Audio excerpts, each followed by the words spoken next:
Every day, the king would marry a young woman and have her hanged the next morning. Each day, a young woman would enter the royal palace adorned as a bride, only for her lifeless body to be found hanging from a gallows at dawn. People whispered that the king married daily and executed his brides at sunrise. In every household across the kingdom, on every woman's lips was a single fear. Is it my turn today? The people of this kingdom didn't just fear their king, they called him terrifying. There was no mercy in his eyes, no love in his heart, only the cruel mark of death. He was less a king and more an executioner of the gallows. But why? How could a person become so heartless? Hidden behind this cruelty was a history of betrayal that had once turned his heart from love to hatred. And in the flames of that hatred, an innocent life was scorched every day. As the villagers grew desperate, a young woman stepped forward whose identity would stun you. Many years ago, King Salamat's life was completely different. He was an affectionate, loving man whose heart was consumed by one woman, his wife. She was a beautiful queen whom the king loved more than his own life. But one deep night, the king himself witnessed his wife engaged in an illicit affair with a servant of his kingdom. The king froze, his eyes still, his body unmoving, no cry escaping his lips. He simply walked forward and, on a canvas in the corner of the room, painted the scene he had just witnessed. From that day on, it wasn't love that was born in his heart, but vengeance. All women are traitors, he believed, and he made a solemn vow: I will never give my heart to anyone again, so every day I will marry a woman and hang her the next day. Yet, beside every ruler stands a conscience. The king had his vizier, Bashir, an honest, refined, and discerning individual. The vizier tried countless times to reason with him. Salamat, is it right that you punish the entire female gender for the crime of one woman?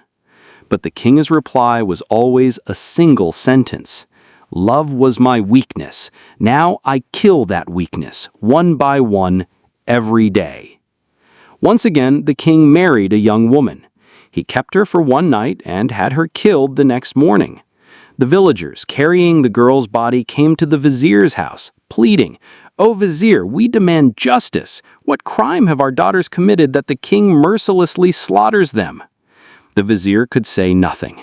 He stood in silent anguish. But beside him stood his own daughter, Malika.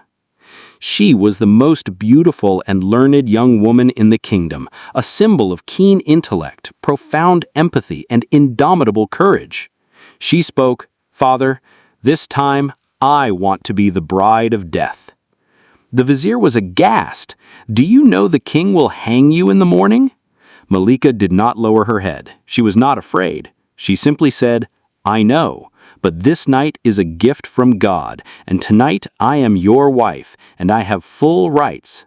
I will worry about morning's death later. For now, let us live this night." Malika served the king a glass of sherbet in a golden goblet. The king was surprised. "You are not afraid?" Malika smiled and said, "I don't know fear. Instead, I tell stories to forget fear." The king narrowed his eyes. "Stories? Now?" Malika said, "If you wish, I will tell stories throughout this night, if you wish to listen." The king paused for a moment and then said, "You are my wife. Tonight you have that right. Speak. Begin your story of the night of death."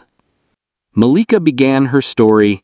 There once was a merchant whose family consisted of his wife, a young daughter, and 3 small sons. He was trustworthy, kind, and hard-working. One day he embarked on a long business journey. Before he departed, his daughter gave him a small bag of dates and said, "Father, eat these if you get hungry." On his journey, he sat down to rest beside a secluded pond. He then took out the dates from his bag and began to eat them. As the merchant ate, he threw the date pits into the pond's water. Suddenly, the pond's water turned red, and from the water emerged a giant jinn with a bloody sword in his hand.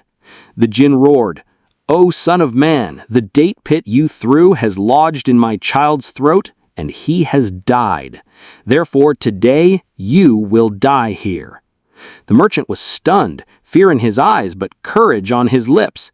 He said, "My crime was unintentional, yet if death is my fate, I am ready. However, I have one request. I have a daughter and some debts. Give me 40 days. I will repay all debts and marry off my daughter, and then I will return from my death." The jinn cackled. "How can I trust you?" The merchant said, "I swear by God's name that I will return." The jinn stared and said, "Very well. If you do not return after 40 days, I will burn your soul to ashes." Malika paused. The king said, "Then did the merchant return?" Malika lowered her eyes and said, "The night is over. The call to prayer has sounded." The king suddenly stood up. "No, you cannot stop the story without finishing it. Tell me, did the merchant return or not?" Malika said softly, "My husband, you yourself said the night was mine. Now it is day, and it is time for my death. Now give your command for the hanging." The king fell silent. He hadn't reached the end of this story. It was driving him mad.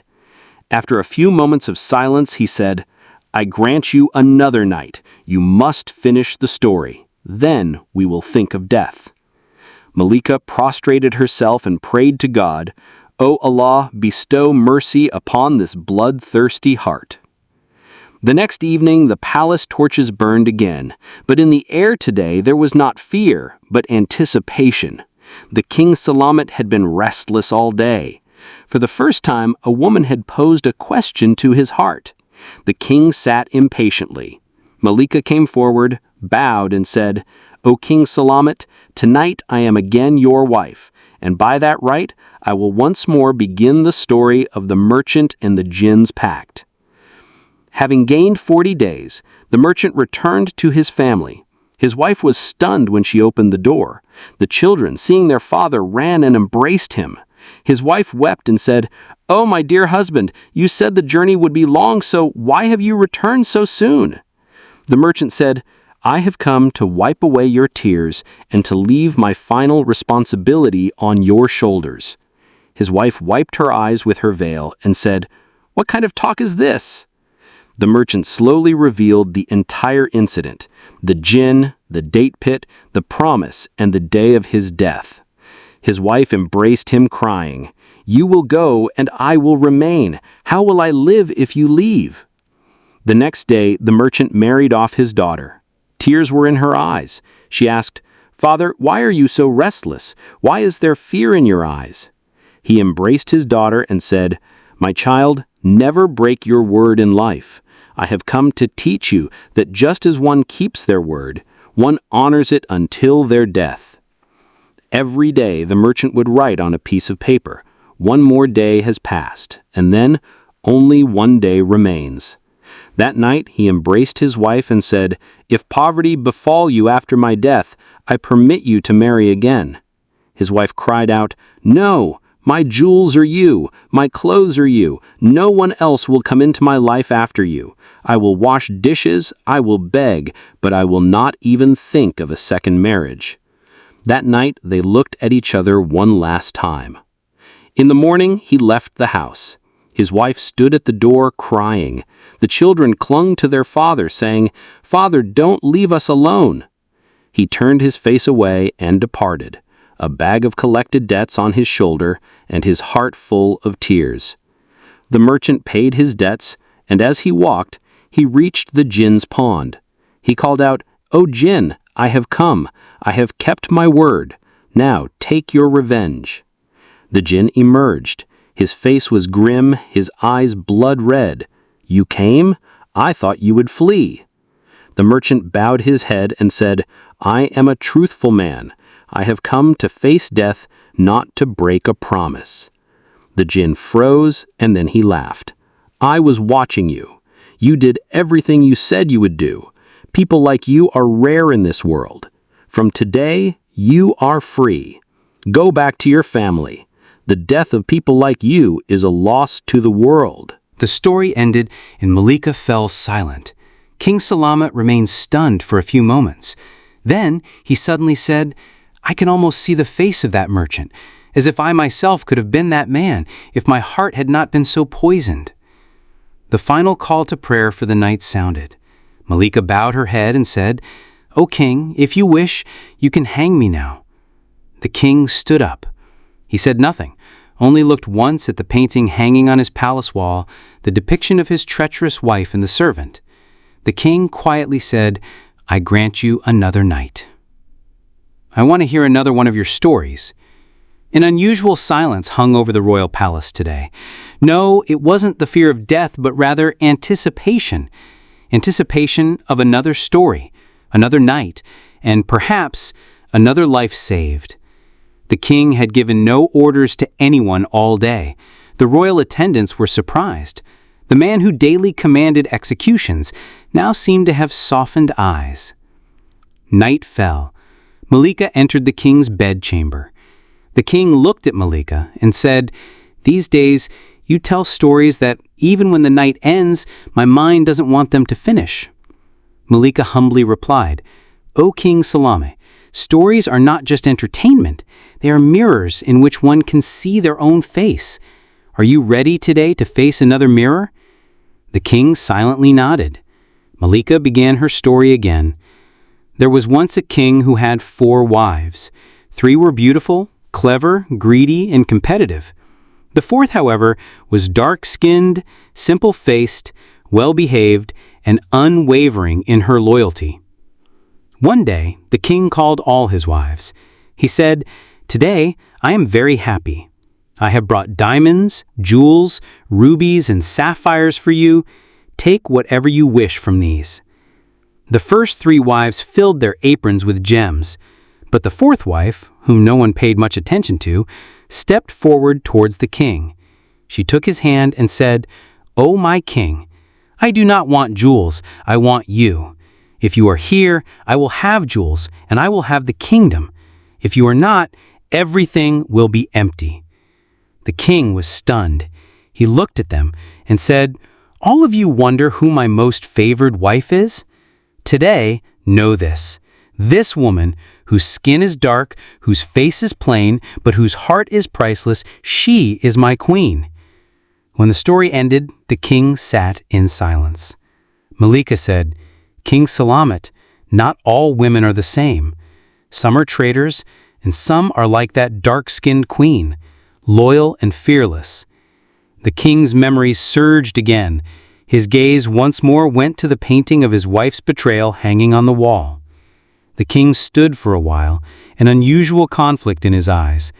Malika slowly walked to stand in front of the painting. She said, "As long as you keep this picture hanging, you will see every woman as being like her. This betrayal has covered the walls of your life, and you cannot even see the loyalty of someone like me. Can a picture be true, and can a story not be true?"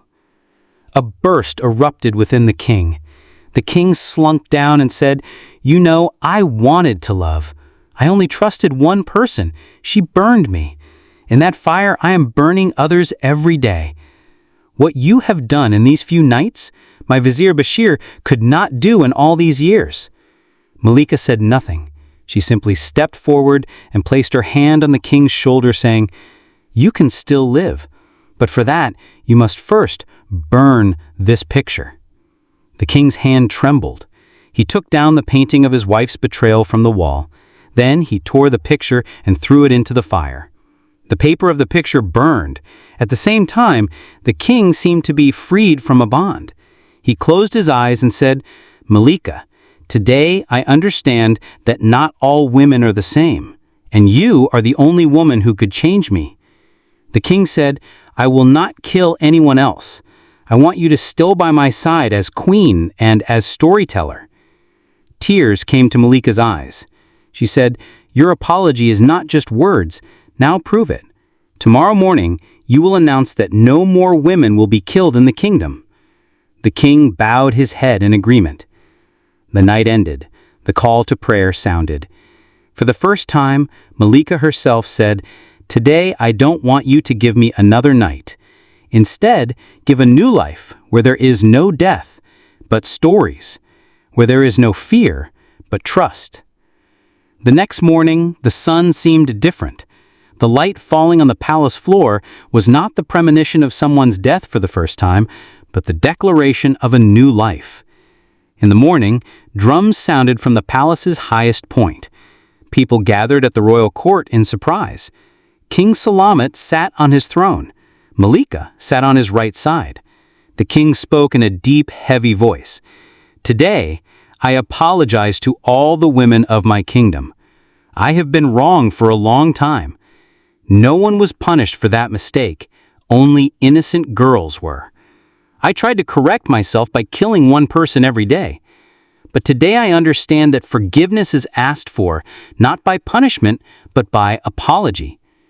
Sitting beside the throne, Vizier Bashir wept. Today, his daughter was not only alive, but she had made history. There was celebration in the kingdom, smiles on the faces of women where there had been tears every day. Today, there was a festival in that kingdom.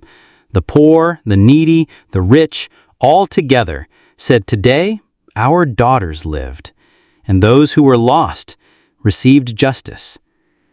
Then King Salamat called all his courtiers and said, "From today, Malika is not just my wife. She is my queen, my counselor, and the storyteller of my heart." The entire court roared, "Long live Malika! Long live Salamat!" Indeed, today's story was not just thrilling. It had the power to change lives. A king who had lost love and killed every day was reborn through the courage of a young woman. And that girl teaches us that a story is not just entertainment. One story can change a person, one story can avert death, and one story can make history.